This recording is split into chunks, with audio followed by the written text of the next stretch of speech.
भाव शिक्षा लें। तो आज हम एक नया टॉपिक पढ़ने जा रहे हैं हिंदी का, जिसका नाम है सर्वनाम। सर्वनाम शब्द क्या होता है, सर्वनाम की परिभाषा क्या होती है, सर्वनाम के उदाहरण क्या होते हैं, सर्वनाम कितने प्रकार के होते हैं, आज हम ये सब चीजें पढ़ने जा रहे हैं। तो वन बाय वन हम पढ़ेंगे कि सबसे पहले सर्वनाम की परिभाषा, कि सर्वनाम का अर्थ क्या है, उसके उदाहरण क्या है, फिर हम देखेंगे कि सर्वनाम के कितने प्रकार होते हैं और सर्वनाम को हम किस तरीके से आसान तरीके से हम उसको पहचान सकते हैं। आज मैं आपको ये सारी बातें बताऊंगी। तो चलिए ये देखते हैं कि सबसे पहले सर्वनाम की परिभाषा क्या होती है। सर्वनाम किसे कहते हैं? तो सर्वनाम संज्ञा के स्थान पर प्रयुक्त होने वाले शब्द सर्वनाम कहलाते हैं। जो शब्द संज्ञा के स्थान पर प्रयुक्त होते हैं उन्हें हम क्या कहते हैं? सर्वनाम कहते हैं। अब संज्ञा तो हम सबको पता है कि संज्ञा क्या होती है। संज्ञा, अगर आपको संज्ञा से रिलेटेड कोई भी ट्रिक जाननी है, संज्ञा की परिभाषा जाननी है, तो आप इसको प्रीवियस वीडियोस में देख सकते हैं। फिर मैं आपको एक बार बता देती हूँ कि संज्ञा जो किसी व्यक्ति, वस्तु, स्थान या भाव के नाम को हम संज्ञा कहते हैं। अब इस संज्ञा के जो व्यक्ति है, वस्तु है, स्थान या भाव, इनके स्थान पर जो आने वाले शब्द होते हैं, जो संज्ञा के स्थान पर शब्द आते हैं, उसे हम सर्वनाम कहते हैं। अब सर्वनाम की परिभाषा तो हमने पढ़ ली। अब मैं आपको एक वाक्य लिखा है जो मैंने, अब हम सबसे पहले इससे हम सर्वनाम को समझेंगे।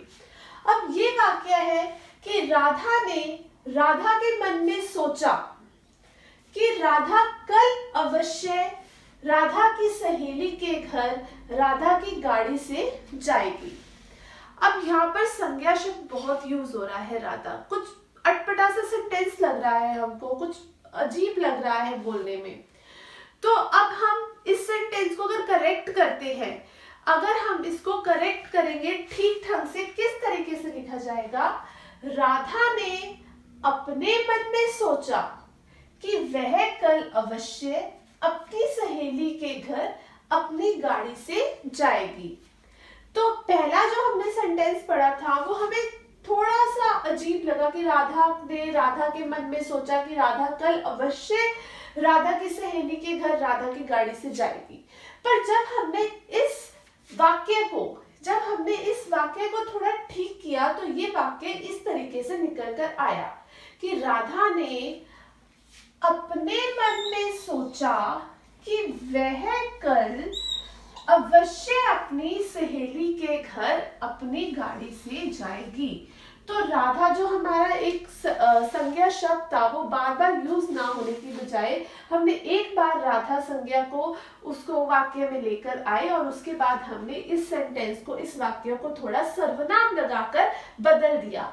अब क्या हुआ? इस वाक्य को हमने थोड़ा सा जब बदला तो ये वाक्य थोड़ा अच्छा लगा कि हाँ ठीक है, बार बार वो नहीं देखने को आ रहा कि राधा ने राधा के मन में सोचा, नहीं, राधा ने अपने मन में सोचा कि वह कल अवश्य अपनी सहेली के घर अपनी गाड़ी से जाएगी।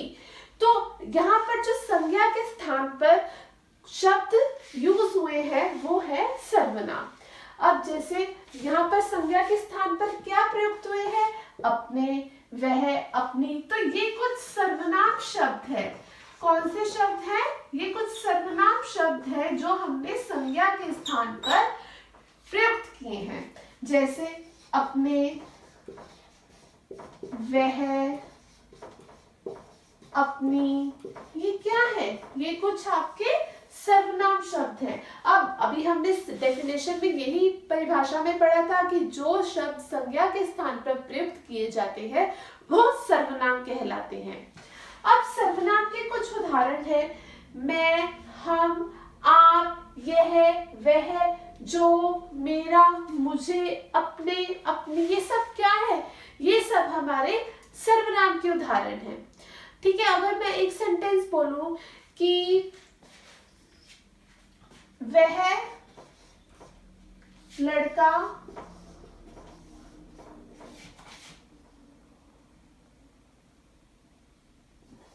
है, वह लड़का है, तो यहाँ पर आपका सर्वनाम क्या होगा?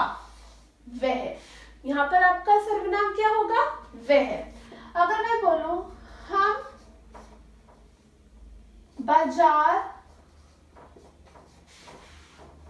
जा रहे हैं, तो अगर मैं बोलूं कि इस वाक्य में सर्वनाम शब्द ढूंढिए, तो इस वाक्य में सर्वनाम शब्द क्या होगा? हम होगा। हम बाजार जा रहे हैं, ये है हम सर्वनाम। अगर मैं बोलती कि राधा और मोहन बाजार जा रहे हैं, तो यहाँ पर तो कुछ सर्वनाम नहीं आया। अगर मैं बोलूं कि वे बाजार जा रहे हैं, तो वे एक सर्वनाम शब्द यहाँ पर निकल कर आया है। तो ये थी हमारी सर्वनाम की परिभाषा, सर्वनाम के उदाहरण। एक बार इस सर्वनाम की परिभाषा दोबारा बताना चाहूंगी। जो सर्वनाम की परिभाषा है, जो संज्ञा के स्थान पर शब्द प्रयुक्त किए जाते हैं उसे हम सर्वनाम कहते हैं। जैसा कि हम, मैं, मेरा, वह, आप, मुझे, अपने, अपने, ये सब हमारे सर्वनाम के बहुत सारे उदाहरण हैं। अब हम आगे पढ़ेंगे कि सर्वनाम कितने प्रकार के होते हैं और उनकी परिभाषा को अच्छे से देखेंगे। तो चलिए आइए सर्वनाम के प्रकार देखते हैं। अब है हमारा सर्वनाम के 6 भेद होते हैं। कितने भेद होते हैं सर्वनाम के? 6 भेद हैं।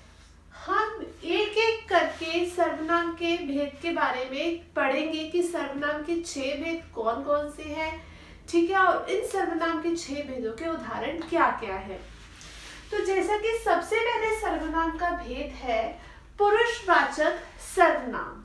सबसे पहले है पुरुषवाचक सर्वनाम। अब पुरुषवाचक सर्वनाम क्या होता है? जो सर्वनाम कहने वाले, सुनने वाले या जिसके विषय में कहा जाए उनका बोध कराते हो, उसे हम पुरुषवाचक सर्वनाम कहते हैं। कि जो सुनने वाला है, कहने वाला है या जिसके विषय में कहा जा रहा है उसे हम पुरुषवाचक सर्वनाम कहते हैं। ठीक है, इसमें कहने वाला, सुनने वाला और जिसके विषय में कहा जा रहा है उसका बोध पुरुषवाचक सर्वनाम में होता है। तो इस पुरुषवाचक सर्वनाम के 3 भेद होते हैं, उत्तम पुरुष, मध्यम पुरुष, अन्य पुरुष। जो उत्तम पुरुष है उसमें मैं और हम आते हैं, मध्यम पुरुष में तुम और आप, अन्य पुरुष में वह और वे। ये है हमारा पुरुषवाचक सर्वनाम कि जिसके बारे में कहने वाले, सुनने वाले या जिसके विषय में कहा जा रहा है उसे हम पुरुषवाचक सर्वनाम कहते हैं। जैसे कि मैं एक उदाहरण बताती हूँ आपको कि आजकल हम एक उदाहरण लिखते हैं। आजकल आप कहाँ रहते हो? किसी के बारे में बोला जा रहा है, इसमें कहा जा रहा है कि भाई आजकल, मैं पूछ लेती हूँ आपसे कि आजकल आप कहाँ रहते हो, तो मैं आपसे कुछ कह रही हूँ, मैं आपसे कुछ कह रही हूँ, तो ये जो है आपका पुरुषवाचक सर्वनाम का उदाहरण हो जाएगा कि आजकल आप कहाँ रहते हो भाई, तो आपका ये पुरुषवाचक का उदाहरण है। तो जैसे अब मैं नेक्स्ट लिखूं, मैं जाना चाहती हूं। इसमें मैंने लिखा कि मैं जाना चाहती हूं, मैं भी कुछ कह रही हूं आपको भाई, मैं जाना चाहती हूं, तो ये भी आपका क्या है? ये भी आपका क्या है? पुरुषवाचक सर्वनाम का एक उदाहरण है।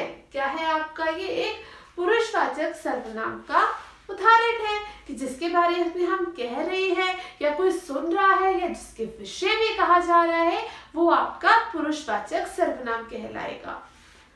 और पुरुषवाचक सर्वनाम के 3 भेद होते हैं, उत्तम पुरुष, मध्यम पुरुष और अन्य पुरुष। उत्तम पुरुष में मैं और हम आते हैं, मध्यम पुरुष में आपके तुम और आप, और अन्य पुरुष में वह और वे। नेक्स्ट है आपका निश्चयवाचक सर्वनाम। दूसरा है आपका निश्चयवाचक सर्वनाम किसे कहा जाता है? जो सर्वनाम पास की या दूर की वस्तु या किसी व्यक्ति की ओर संकेत करते हैं, वो आपका निश्चयवाचक सर्वनाम है। कोई पास की या दूर की वस्तु में हम बात कर रहे हैं, या किसी निश्चित व्यक्ति के बारे में, किसी निश्चित व्यक्ति की ओर अगर हम संकेत करते हैं, तो वो आपका पुरुष निश्चयवाचक सर्वनाम है। जैसा कि यह, ये, वह, वे। अब जब मैंने एक उदाहरण लिखा आपका कि यह किताब मेरी है। अब मैंने बोला यह किताब मेरी है या यह पेन मेरा है, तो आपका ये क्या है? ये हम किसी वस्तु की ओर संकेत कर रहे हैं, तो यह क्या है आपका निश्चयवाचक कि भाई यह किताब मेरी ही है, यह पेन मेरा ही है। तो एक निश्चयवाचक सर्वनाम कहलाएगा कि हम निश्चय से बोल रहे हैं यह पेन मेरा है। अब जैसे मैंने लिखा दूसरा, ये जानवर है।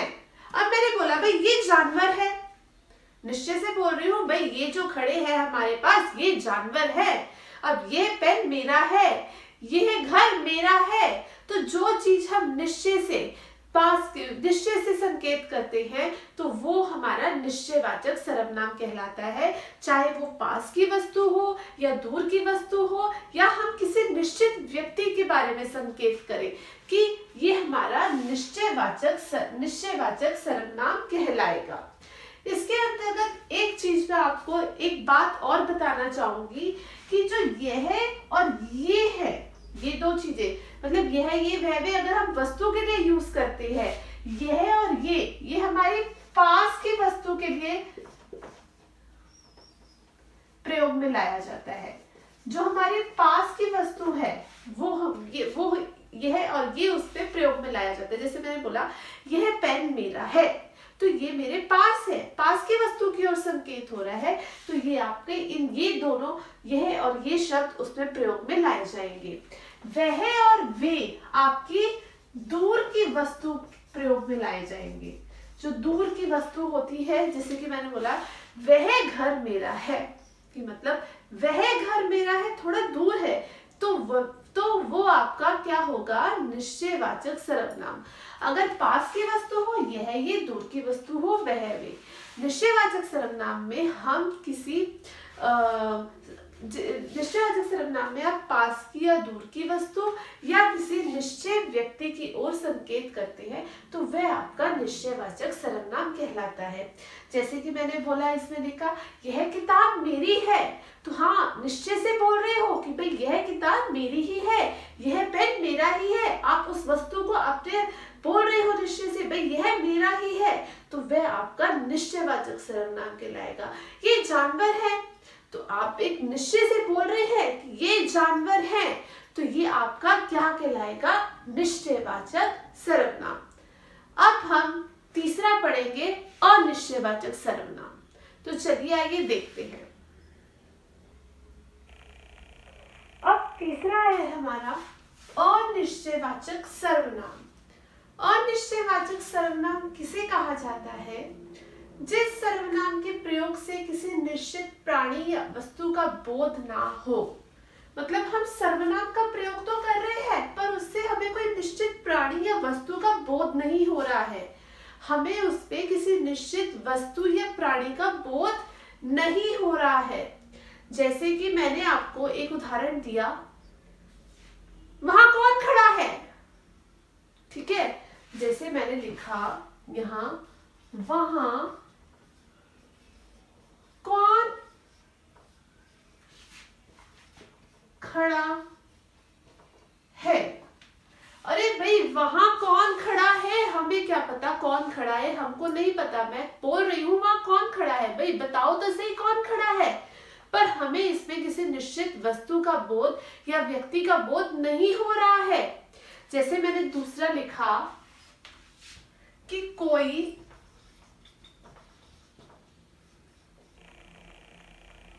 तुम्हें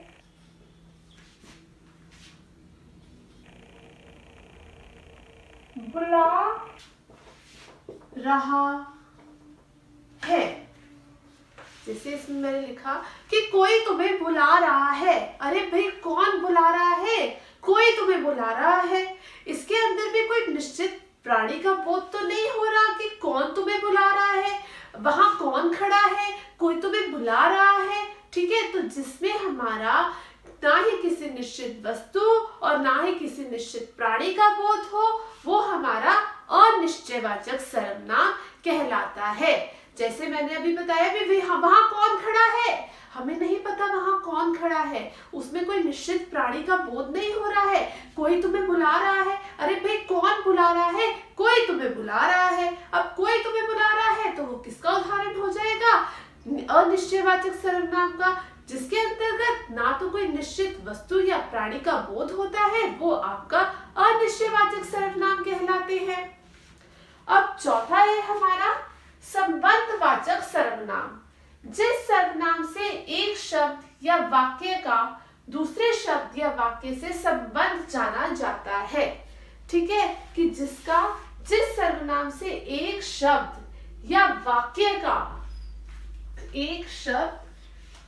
वाक्य का दूसरे शब्द या वाक्य से संबंध जाना जाता है। अब जैसे कि इसका उदाहरण है, सबसे पहले लिखते हैं, जो पढ़ेगा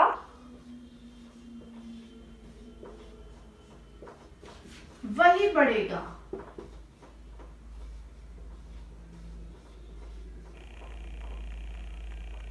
ठीक है, जो पढ़ेगा, भाई जो पढ़ेगा ना, जो इंसान पढ़ेगा वही बढ़ेगा।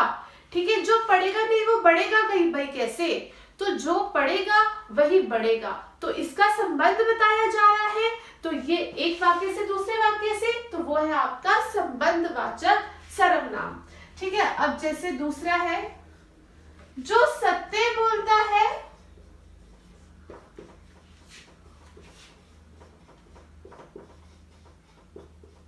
वह डरता नहीं, या वह नहीं डरता। भाई जो व्यक्ति सत्य बोलता है वो डरता नहीं है, वह नहीं डरता। ठीक है, जब एक वाक्य का दूसरे वाक्य से, ठीक है, एक शब्द से वाक्य का दूसरे शब्द या वाक्य से संबंध जाना जाता है, वो आपका संबंधवाचक सर्वनाम कहलाता है। जैसा कि हमने लिखा, जो पढ़ेगा वही बढ़ेगा, जो संसार में आया है जो पढ़ेगा और वही व्यक्ति बढ़ेगा। अरे जो पढ़ेगा ही नहीं वो बढ़ेगा कैसे? तो अब दूसरा लिखा है, जो सत्य बोलता है वह डरता नहीं। जो सत्य बोलता है ना इंसान, वह कभी डरता नहीं है। जो झूठ बोलेगा वो जरूर डरेगा, पर जो इंसान सत्य बोलता है वह कभी नहीं डरता। तो हमने पढ़ा अनिश्चयवाचक सर्वनाम। अनिश्चयवाचक सर्वनाम वह कहलाता होता है कि किसी निश्चित प्राणी या वस्तु का बोध नहीं होता, उसमें हमें नहीं पता उसमें कोई निश्चित वस्तु या प्राणी के बारे में। जैसे इसका उदाहरण हमने बोला कि वहां कोई खड़ा है। अरे भाई वहां कौन खड़ा है, हमें नहीं पता, हमें निश्चित प्राणी का बोध नहीं हो रहा। कोई तुम्हें बुला रहा है। अरे भाई कौन बुला रहा है? कोई तुम्हें बुला रहा है। इसमें भी कोई निश्चित प्राणी या वस्तु का बोध नहीं हुआ है, तो वो आपके अनिश्चयवाचक सर्वनाम कहलाते हैं। चौथा हमने पढ़ा संबंधवाचक सर्वनाम। जिस सर्वनाम से एक शब्द या वाक्य का दूसरे शब्द या वाक्य से संबंध जाना जाता है, वो आपका संबंधवाचक सर्वनाम कहलाता है। संबंध होता है एक वाक्य का दूसरे वाक्य से, तो वो आपका संबंधवाचक सर्वनाम कहलाएगा। जैसे जो पढ़ेगा भाई वही बढ़ेगा, जो पढ़ेगा वही बढ़ेगा, जो नहीं पढ़ेगा वह नहीं पढ़ेगा। जो सत्य बोलता है वह नहीं डरता। ठीक है, जो सत्य बोलता है वह डरता नहीं है, जो झूठ बोलता है वह व्यक्ति डरता है। तो जो सत्य बोलेगा वह नहीं डरेगा। अब अब हम आगे के और सर्वनाम के भेद करते हैं। प्रश्नवाचक सर्वनाम। नेक्स्ट है हमारा प्रश्नवाचक सर्वनाम। जिस सर्वनाम का प्रयोग प्रश्न पूछने के लिए होता है उसे हम प्रश्नवाचक सर्वनाम कहते हैं। मतलब जिन सर्वनाम का प्रयोग हम प्रश्न पूछने के लिए करते हैं। किसके लिए करते हैं? प्रश्न पूछे जाते हैं, प्रश्न पूछ रहे हैं अगर हम, तो वो आपका प्रश्नवाचक सर्वनाम कहलाता है। जैसे कि मैं एक उदाहरण लिखती हूँ कि जैसे तुमने आज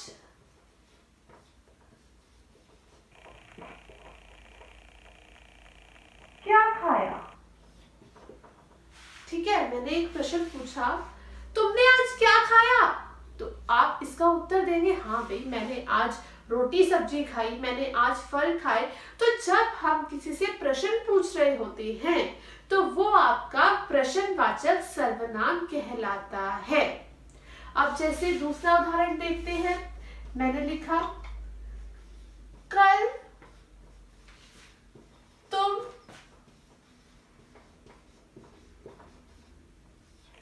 किससे बात कर रहे थे? अब मैंने पूछा, भाई कल तुम किससे बात कर रहे थे? तो ये भी तो मैं तुमसे एक प्रश्न ही पूछ रही हूँ। जब मैं आपसे प्रश्न पूछूंगी तो आप मुझे जब आंसर उत्तर देंगे ही देंगे, वो आपका प्रश्नवाचक सर्वनाम कहलाएगा। जब प्रश्न पूछने के लिए जिन सर्वनाम का प्रयोग होता है प्रश्नवाचक सर्वनाम कहलाते हैं। जैसे कि मैंने लिखा, कल आज तुमने क्या खाया? ठीक है, कल तुम किससे बात कर रहे थे? तो ये इसमें मैं आपसे प्रश्न पूछे जा रहे हैं, तो जिसमें प्रश्न पूछे जाते हैं वह आपका प्रश्नवाचक सर्वनाम कहलाता है। नेक्स्ट है निजवाचक सर्वनाम। क्या है हमारा? निजवाचक सर्वनाम, जिनका प्रयोग वक्ता या लेखक अपने लिए करता है। ठीक है, जिनका प्रयोग कौन? वक्ता या लेखक। वक्ता वही बोलने वाला, जैसे मैं बोल रही हूं अभी तो मैं वक्ता हूं। वक्ता या लेखक, लेखक लिखने वाला, वक्ता बोलने वाला। जिनका प्रयोग वक्ता या लेखक अपने लिए करता है, वह अपने लिए प्रयोग कर रहा है, उसे हम निजवाचक सर्वनाम कहते हैं। जैसे अब हम इसका उदाहरण देखते हैं। स्वयं के लिए जीना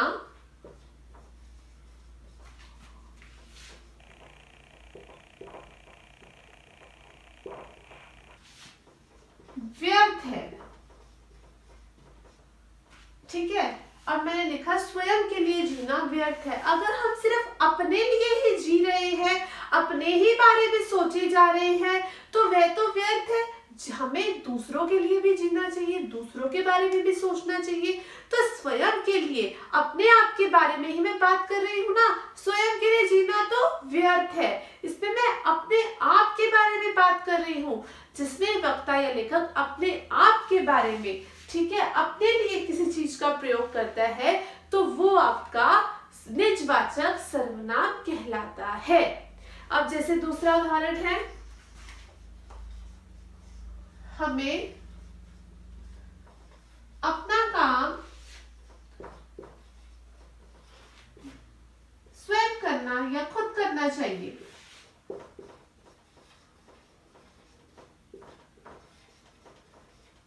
हमें अपना काम, या कह सकते हैं हमें अपना काम अपने आप करना चाहिए। कि मैंने उदाहरण लिखा, हमें अपना काम अपने आप करना चाहिए, कि हम जो भी काम कर रहे हैं अपना, वो हमें अपने आप करना चाहिए। हमें अपना काम दूसरों से नहीं करवाना चाहिए, हमें अपने काम के लिए दूसरों पर निर्भर नहीं रहना चाहिए। हमें अपना काम अपने आप करना चाहिए। स्वयं के लिए जीना व्यर्थ है। तो जिन सर्वनाम का प्रयोग वक्ता या लेखक है जिसमें हम इनका प्रयोग अपने लिए कर रहे हैं वो आपका निजवाचक सर्वनाम है। अपने लिए प्रयोग करना निजवाचक सर्वनाम है। तो हमने आ रहे थे ये पुरुषवाचक सर्वनाम। जिस सर्वनाम का प्रयोग प्रश्न पूछने के लिए किया जाता है वो आपका प्रश्नवाचक सर्वनाम कहलाता है। अब जिस सर्वनाम का प्रयोग लेखक या वक्ता अपने लिए करता है, वे अपने लिए प्रयोग कर रहा है, उसे हम निजवाचक सर्वनाम कहेंगे। तो ये थे हमारे सर्वनाम के प्रकार। तो हमने 6 तरह के सर्वनाम के प्रकार आज पढ़े, जिसमें सबसे पहले पुरुषवाचक सर्वनाम, निश्चयवाचक सर्वनाम, अनिश्चयवाचक सर्वनाम, संबंधवाचक सर्वनाम, प्रश्नवाचक सर्वनाम और निजवाचक सर्वनाम। हमने ये सभी को डिटेल में और अच्छे से पढ़ा। तो ये आज का हमारा टॉपिक था सर्वनाम। आशा करती हूँ कि आपको सर्वनाम के बारे में या सर्वनाम का जो ये पूरा टॉपिक था कि सर्वनाम किसे कहा जाता है, सर्वनाम के प्रकार क्या होते हैं, क्या इसके उदाहरण होते हैं, कैसे इसे पहचाना जाता है, आपको इस अच्छे से समझ आ गया होगा। अब हम मिलेंगे आपको नेक्स्ट क्लास में। Okay, bye.